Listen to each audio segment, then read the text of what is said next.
and welcome to Awakening Wednesday. Let's just take a nice deep breath into this moment, recognizing that in this very moment, all that there is the power and the presence of spirit that's going on. That's going on. I know there's a lot of emotions that are still available for people that we are still tapped into with the election, for those that are very joyful and excited, and for those that are not. Knowing that we are all in this thing together, and we are resilient, we are magnificent beings no matter what side of the table we're on. So know that for your family and friends, and recognize that they too are the children of God, and that we must see them in that light. And for all of us doing the spiritual work, keeping things grounded, knowing that in God all things work together for our good. And so with that, I'm excited to bring in our wonderful, sweet Selina. Selina, how are you this afternoon, this evening, this day? Well, I'm excited to be here with you, my dear, and I'm just fine. How about yourself? Oh, I need to keep breathing. I need to keep breathing, for sure. Well, can I tell you, I think it's kind of absolutely perfect that trust and faith are our topics tonight, especially after the election, because these are two energies that many of us will draw on, whether you're excited about the election results or not. We need trust and we need faith, and talking about that tonight seems so perfect. I agree, absolutely. We definitely do. It is perfect timing. And so with that, I'm going to let you open us up.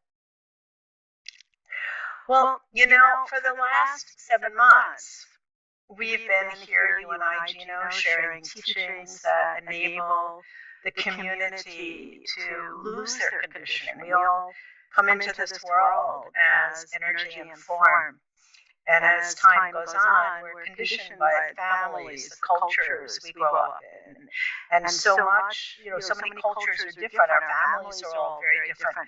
But what happens to so many of us is fairly consistent. We are trained over time to have our different manifestations within us are many, and we're trained over time to experience ourselves as our thoughts, to experience ourselves as our emotions, and to have those thoughts and emotions guide us through our life. And we also have no education with the understanding that our past pain or egoic body, that's another manifestation of who we are, over time is really what is drawn upon a great deal as our thoughts and our emotions are created. So for many of us, we are working and making decisions and responding to our life from the past pain of the ego that comes through as thoughts or emotions. Our intuitive body, the energy of the divine that landed within this physicality and gave me and gives all of us life, is forgotten. Families may go to temples, they may go to churches, they may go to spiritual centers. But most people are not given education about how important the intuitive body's soul level is and how it was always meant to actually be our guidance. So here, the work we've been doing, for the last many months is to bring information to the community to help them to be able to understand that they have a choice. They have a choice to still respond to life from difficulty, the difficulty that lands, to respond from that same frequency, or they have a choice to experience a piece of difficulty and then choose to respond to it from the energy of love, which looks like peace or compassion, the energies of love or tolerance and understanding, their grace and their gratitude. And so what we've been doing for the past several months is providing different teachings so that the community can eventually have difficulty land and respond from the highest frequency of who they are, their intuitive body, instead of from their ego, their past pain, or from their intellectual mind or their emotional body. And somebody who's not, perhaps, maybe somebody's new and tuning in for the first time, and they're wondering, well, what's wrong with responding to difficulty from my thinking mind? I can figure it out. What's wrong with responding to difficulty from my emotions? Because, I can have an emotion about a piece of difficulty. Why do I need my intuitive body? And it's just such a great question, because of course the brain can figure things out. And yes, an emotional response happens. But the emotions and the thoughts are often generated from pain, from the ego. The ego influences that.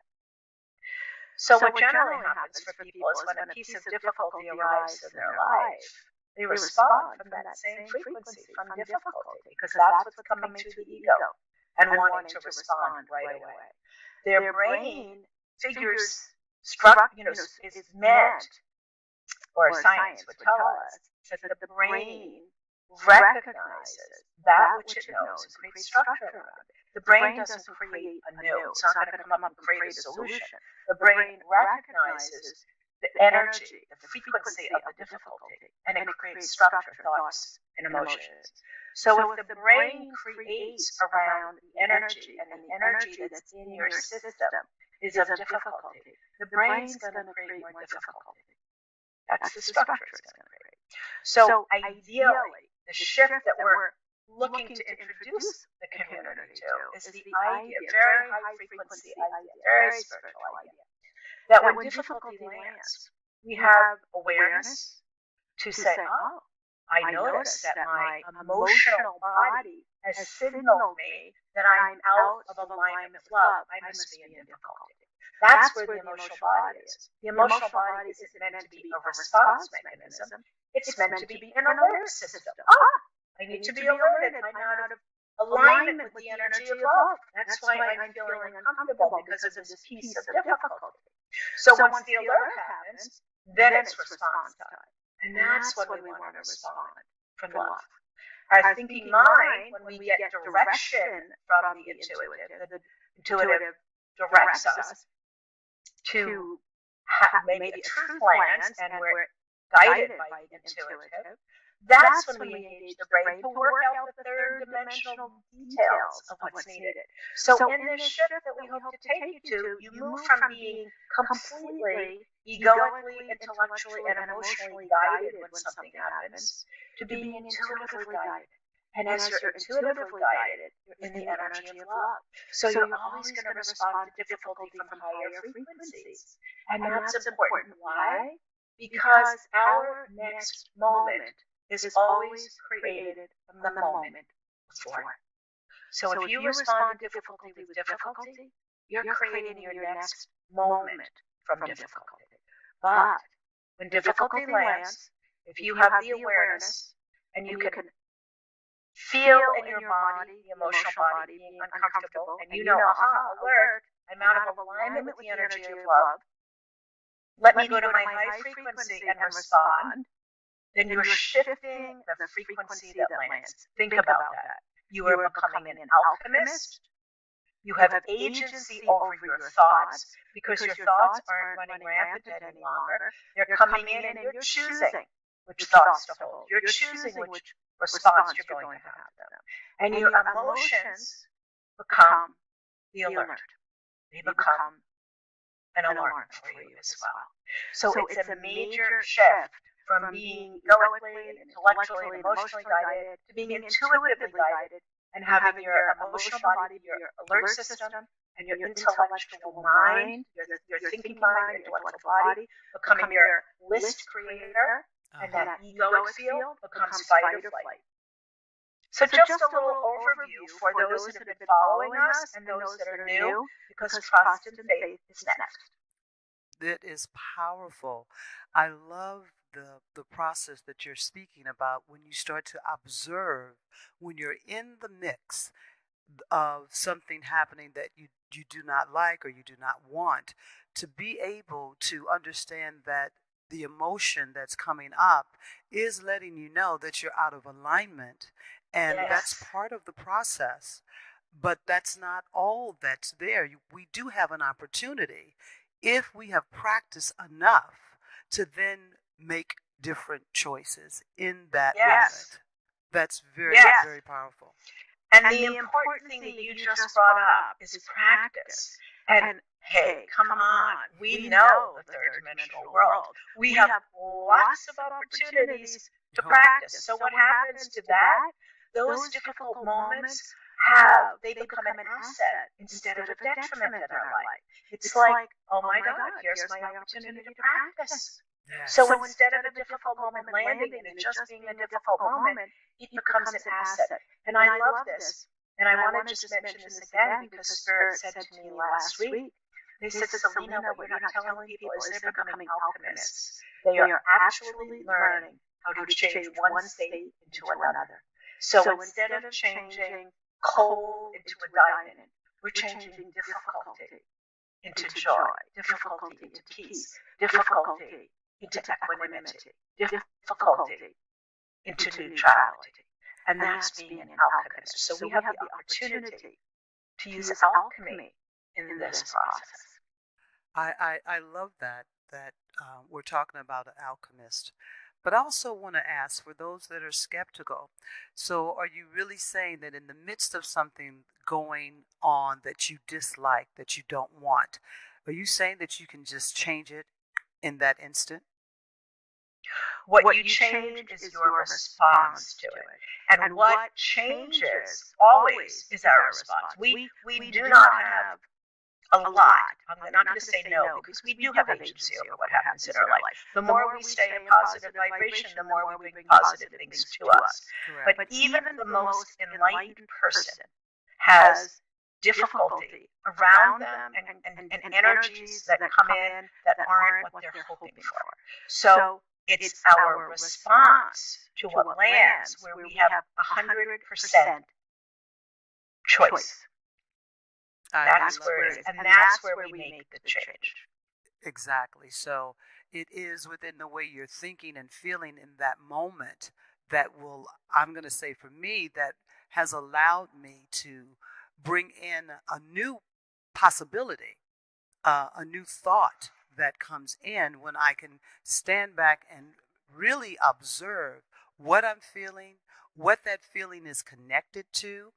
Because a lot of times I have noticed with myself that, what's ever happening doesn't necessarily have to be what the emotion that's coming with that feeling. This is something that I started recognizing, that this process I had been practicing the not feeling good of it, that it was connected to something else. And so when this other thing, maybe I couldn't find a parking space. So it wasn't just the parking space. It was the feeling that things aren't working out for me. That was the emotion that was coming up. And it was just like a big balloon that burst when recognizing that those things are being related to other things that are happening in your life. Does that make sense? Well, they are, but what I'd like to do is just make this a little simpler, if you don't mind, because what you just said is accurate. It's just that all of those things are fear. And when we go into trying to figure it out, what's creating it, we're engaging the mind and we're not working with the vibrational field. So you'll eventually get there. But science has said, once again, that the brain doesn't create anew. It recognizes that which it knows and creates structure around it. So what the brain is recognizing is frequency, because that's what fills the brain, EKGs, EEGs. So when we just recognize that we're not feeling well because the emotional body has told us that, as you said, the parking space isn't there, you feel frustration maybe, right? So the frustration comes in. I would go right, I'd make it even quicker and easier, and I know that the intuitive body is telling me I'm out of alignment, and I would bring in an energy of peace. I would just say, okay, let me remember a time I'd pull over if I'm looking for a parking spot, and I'd stop driving, and I would just close my eyes for a minute, and I would feel a time when I was in peace, or feel a time when I experienced great peace. And then I'd shift my frequency, and it's done. You can do your exploration later, you can do your looking at what led to that later, but you want that parking spot now. So we want to take you to it as quickly as possible, and energy is so, it's just so alive in us. And so when we get into this practice of being able to recognize and go right to shifting, avoiding the brain about the past and all the other experiences, it's just quicker. So just a thought. I love that. And what's beautiful is that trust and faith are the energies, the high vibration that we turn to when we need the big guns. You know, a lot of people came out of November 5th needing big guns. The people that are celebrating, that's lovely, and congratulations. But the people that aren't celebrating are really in a lot of fear. A lot of fear. A lot of spiritual people now in a lot of fear. And while there may be very good reason for that, we want to stay out of it, because right now our work is so mighty, our work is so big, that we need to step. It's very important that we stay in high frequency energy. And if you are in fear and you don't see anything but that, that's when you go to trust. That's when you go to faith. And I love this definition, Gino, and I'd love to hear your response to it, because you always have such wisdom to share. This is one of my favorite definitions of faith. There are many, but faith is the bird that feels the light when the dawn is still dark. Oh, that's beautiful. Faith is the bird, right? Yes. Faith is the bird that feels the light when the dawn is still dark. Wow, that's beautiful. Yeah. You know, so here we are. Here we are. And to that, I have to say that I realized that there was all this fear that was, what if he does get in office? And then there was all this fear of what if he doesn't get in office. But all of that energy was focused completely on him. And I was like, oh my goodness. Being part of that energy that was on what I did not want to happen, but I was a part of it. So, you know, all of us, we were all a part of that. No, this can't happen. And those, oh, what if this doesn't happen? But there it was. It was this single-minded focus. Yeah. Converging energies. And remember the truths that we have spoken about since day one. We are our attention, and what we put our attention on grows. And we have talked on this program so many times about how it seems counterintuitive, and it's not. When we want to create a shift, and I've been teaching on this for months now because of what you're talking about. I love Kamala Harris, and I'm just going to put it out there. Yeah. My intentions and my support were behind her, and I thought they ran a great campaign. However, when they got to a place where they were bashing Donald Trump right and left, and they were. And everybody I knew was bashing Donald Trump. I kept saying, let's not put our attention there. Let's put our attention on Kamala. And let's put our attention on what we want to have happen instead of what we don't want to have happen. So when you have his campaign putting all this frequency on him, you have the Harris campaign, and I'm not casting aspersions or saying people should have done things differently. I don't run campaigns, but I'm a teacher of energy, and I know how it works. And you do too. That's what we're discussing. And then all of the people I knew, including me, to a certain point, until about a couple months ago, just stopped it all because I realized what was going on. Right. All that attention was there. Now, once again, we know that elections don't happen just because energy is put there. But energy is the foundation of the physical world. That's why it's so effective when we go there and avoid the brain. So what we get to do now is to learn from that error that so many people took. And as we move forward, We should be blessing what happens and blessing the office and putting high frequency energy out around the policies we want rather than the policies we don't. We should put energy out for all of the equity and the fairness that we want. And when things happen and laws are passed or steps are taken that do not represent perhaps what you believe in, then go to quiet and put your energy visualizing that which you do believe in, because we still have agency here. The world and the universe works in mysterious ways, and we're being called upon in this time with great difficulty, in this time of great difficulty now, because people are feeling difficulty. We're being called upon to not treat it as a moment of difficulty, but to treat it as a moment of practice. So we will be in mighty practice for the next 4 years. And trust and faith are the energies we want to hold on to in the times when we don't have the sustenance, perhaps, and we give ourselves grace, because we can't necessarily do what I just suggested, then holding those energies of trust and faith. Because when we work with those energies, we are working with some of the highest frequency of all. So if you see yourself weary, if you see yourself discouraged and tired, go to the fact that this result may not have been what I wished for, but I have the faith and I trust that this has happened for a higher octave purpose, and I'm going to give myself grace in this moment. And for me, grace is the idea that I did my best. I couldn't quite manage to be in the energy I was hoping to, but I'm going to lay it down, and I'm going to try again tomorrow. So, Chino, what do you think about trust and faith? Where do they come? Give us examples, if you would, of where they might show up in your life, either in regards to what we're talking about or some other aspect. Well, I think it's really beautiful because it shows up every day in so many amazing ways. And, to be able to breathe in and out without having to worry about if this is connected to that or if that's connected to this, all the things that it takes for a body to move, there is an innate belief within us that knows that we are grounded, that we are supported.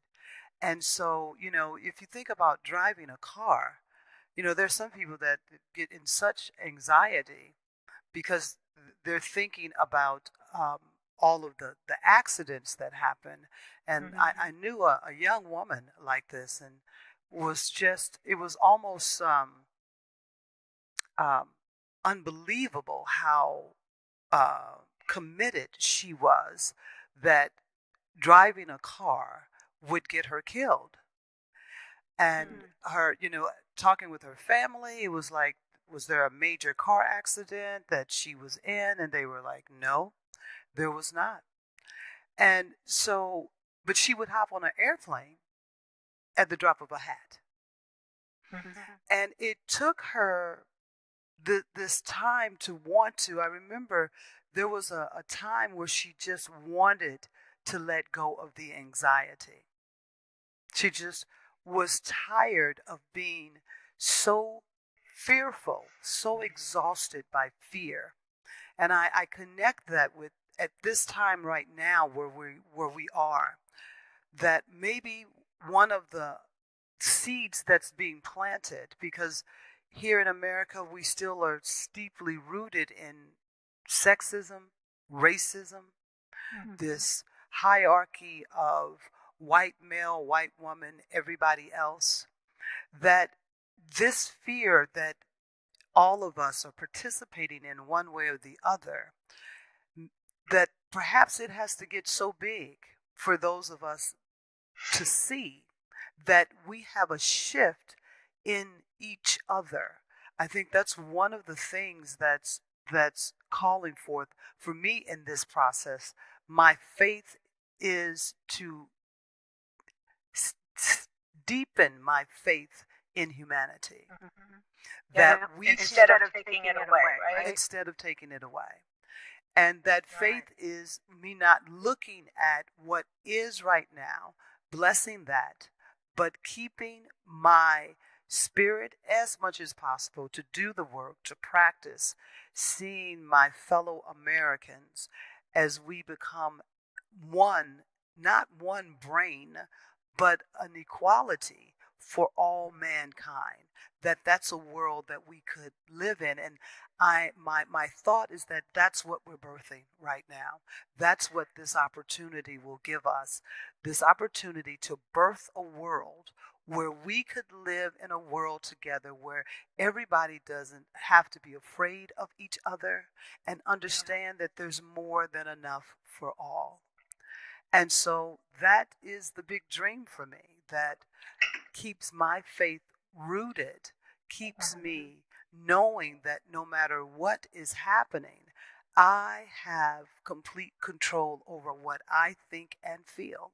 And no one can take that away. Absolutely no one. But that does require. I think we can stop right there. I think that was totally beautiful. I think we can stop right there. Seriously, absolutely, because that was beautiful, and that's exactly it.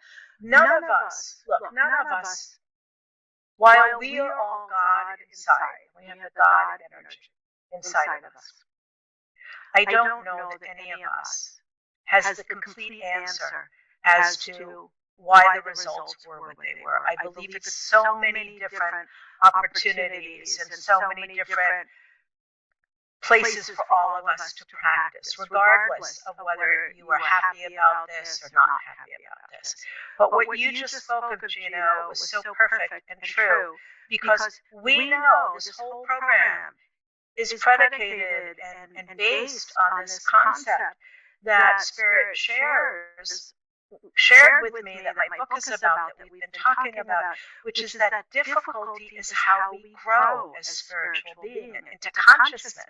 If we didn't have difficulty, we wouldn't have the opportunity to grow. Think about physicality. We go to the gym and we pick up a free weight. How does a muscle grow? It grows when we pick up a weight that is so difficult for us that the muscle physically breaks down. But when it heals and it grows into a larger muscle than was there before, that's the physics of it. That's the physicality of what happens to a muscle. We live in this world where difficulty is the tool for growth. So here we are at a stage where we're thinking, or many of us were thinking at least, that Kamala Harris coming into power is a symbol that we're over the hump of the difficulty that we've all had, this evolutionary tool of racism, of homophobia, of misogyny. And here we have two candidates who, to some of us, and I felt this way, looked like a candidate who was talking about inclusion and love and coming to my table. All of the things, many of the values that so many listening to this call will hold. And then we had a character who, by his own actions, represented the opposite. Absolutely. Fear, restriction, keep them out, yes. Enemies list. So it was like an inflection point of, oh my goodness, maybe we're at that point where we don't need the fear anymore. This candidate who espouses unification and oneness and come to my table is going to be elected, and we do the work that way. Right. But it wasn't to be. No. We still haven't hit that point, that inflection point that I personally thought we had. We hit a point where we've just got potentially more work to do around our response to the pain. So we need to do that work, and that's where we hold trust. And trust is indeed what's needed. And as we hold trust, right? As we hold trust over and over again, we build our faith. Absolutely. Because our faith comes from experience, and it's the experience of holding trust. So trust and faith can work separately, but they also work together. And so trust is the energy of holding on to goodness and having your actions have clarity around the goodness and the values you have, continuing to work on our values, not giving them up during this time, but double downing on those values that we have, making sure we're watching not our neighbors' actions or the actions of anyone else, but our own actions. Where are we with trust? Where are we with being able to have difficulty come in, watch a difficult vote in the Congress in the future, or read a news piece about a decision that's been made by the new president that doesn't represent something that we feel good about, and having that moment be that alert to have us go to the vision we would have rather have seen, and feeling that vision deeply in our body. That's it. And then you go on with your day. It can be a 5-second process of recognizing that piece of difficulty, seeing what you would have preferred that comes from love, that comes from peace, feeling that moment deeply in your body, because we need to ground it in the body. We live in the physical world, and then you go on with your day. But you may be doing this several times a minute, several times an hour, several times a day. I get it, but you do it. Absolutely. And that builds the faith. And it is that consistency that sometimes, when you are, there's a saying I love, you're either pulled by the vision or pushed by the pain. Right, so, beautiful. Oh, Gino, say that again. I love that. You're either pulled by the vision or pushed by the pain. I gotta write that one down. Yeah. I'm sorry, I have to. It's a beautiful, quick reminder. It's like, oh, okay, yeah. Which side am I on? Where am I in? But it's happening regardless. It is. So there are going to be times. Go ahead, please. No, you please. No, I was just going to say, there are going to be times, some times that, you may get the win, the sale knocked out of you. But it's the practice that you have every day that will help us all ground ourselves into a greater awareness and understanding. So, just reminding that we do have to have a practice of seeing the truth of what we want to see and seeing a higher vision for our country. And bringing that in as a response to the lower vibrational activities that may be happening in the future. Right now, so many people I know, and understandably so, I have a lot of compassion, and a lot of empathy. Yes. That night, when I went to bed, I was devastated. Yes. Because I had a feeling of what was going to happen. Not because I was intuiting it, because I was watching the news and I was watching the results. It was very clear to me. And then when I woke up the next day, I didn't want to pick up my phone.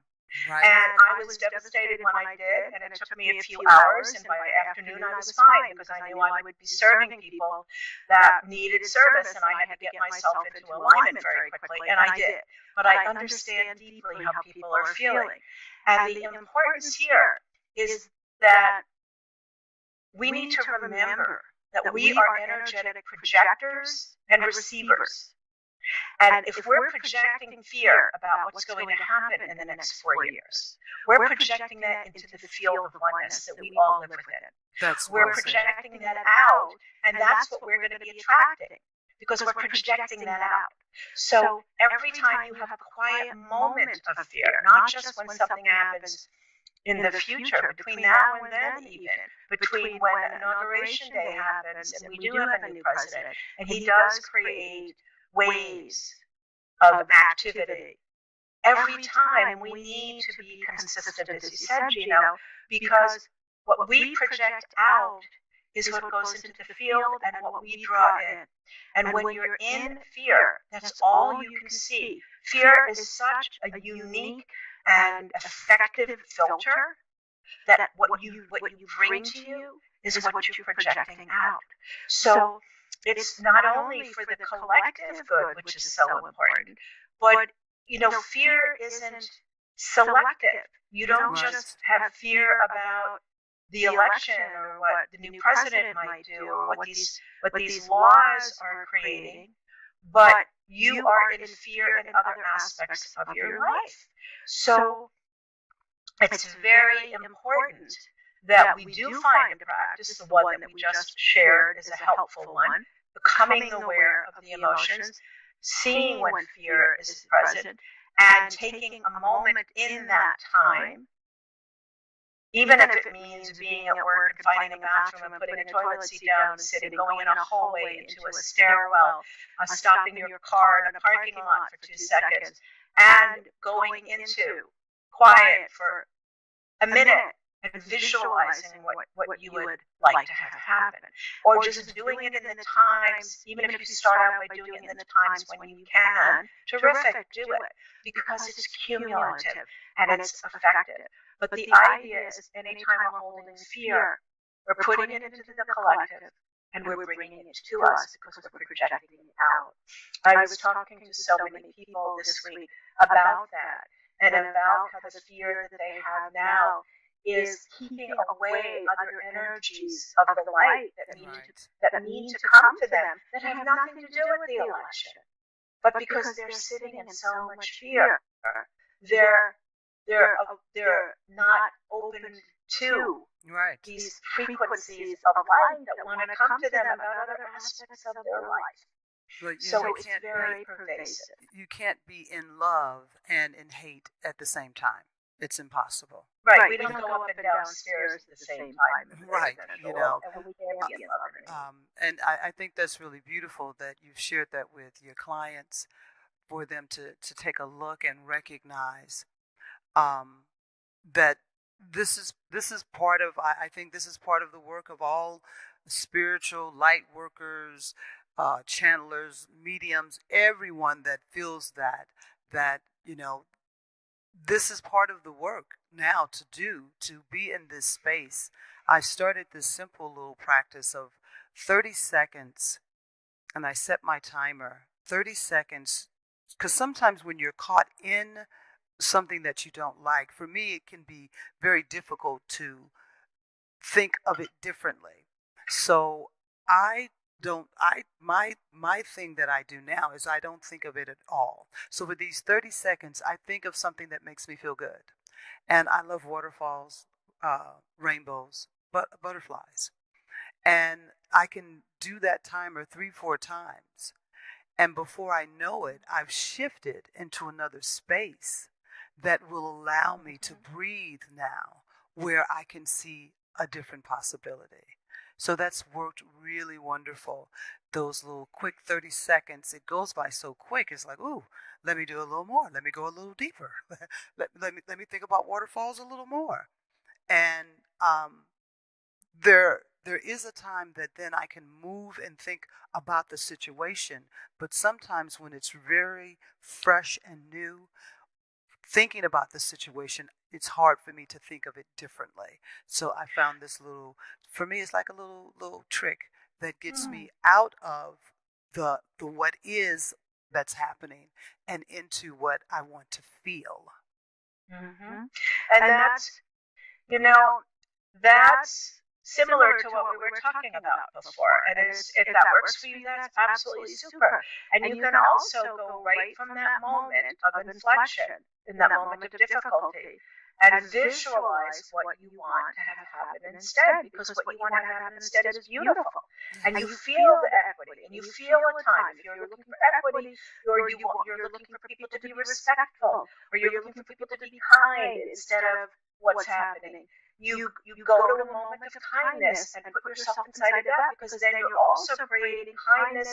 You're combating that energy very specifically that was there. So you get a twofer. You get to change your state, plus you're putting positive energy into a situation that was negative. So I love your waterfall practice. That's beautiful. And I love this practice too, because it gives us that extra boost of positive energy into the situation that we want.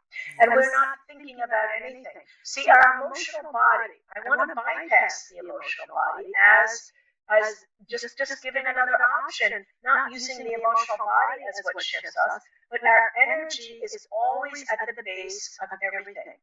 where we are energetically, positive energy informs the emotional body, because the emotional body is a result of the brain recognizing a frequency and shifting it. So if we go right to that frequency, we go right to changing the frequency in the moment by engaging in either your waterfall or in the result that we would have rather have seen than the one that created the difficulty that landed.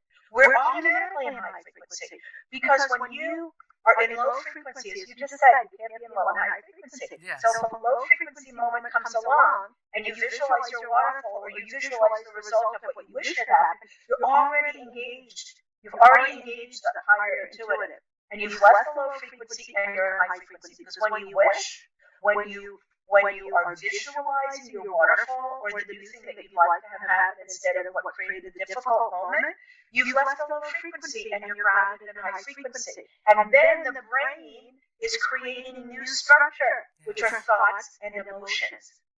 So it's kind of a hard thing to get a handle on, but once we get a handle on it, it's very effective. It's fantastic. I agree with you 100%. So we're going to wind this up because I know your schedule is really packed, and I always appreciate you taking the time to share all your knowledge. What would you like to leave people with? Yes, thank you for that. Two very important statements. First of all, well, three actually now, because I love what Gino shared. Let's be pulled by vision instead of be pushed by pain. And the way we do that, there's lots of ways we do that, but what we've shared with you tonight is to be aware, to walk in awareness, to be aware of what you're experiencing. And when you're experiencing difficulty around something that has happened or something you've experienced, go to quiet and visualize what you wish would have happened instead. Feel a moment, because you can visualize it or you can pull a memory. Memory is frequency as well. And so when you pull that memory of a time when someone was compassionate, if what just landed was not representative of that, when you visualize a moment and you feel it deeply in your body, when someone was tolerant and understanding or had patience with you, whatever it is that the energy that you're bringing in, and you feel it deeply in your body, you become that in the moment.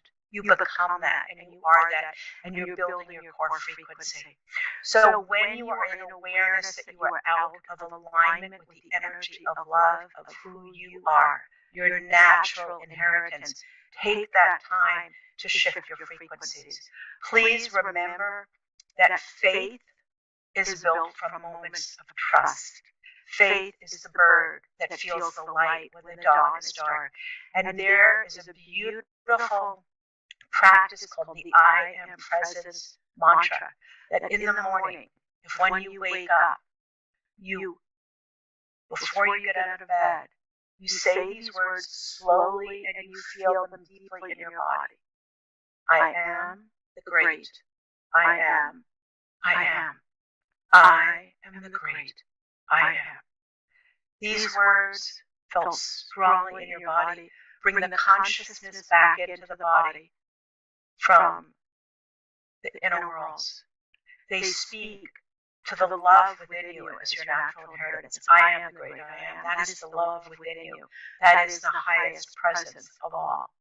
And when you say those words before you get out of bed, and then you say them when you leave the bed with your feet on the floor, and you say them quietly to yourself if you're with another, or as loudly as you like if you're by yourself, but you feel them deeply in your body with your feet on the floor. The energy is coming through the crown chakra, all the way through your body, through your feet, into the floor, into the foundation of the building, down into the crust of Mother Earth, down into the core.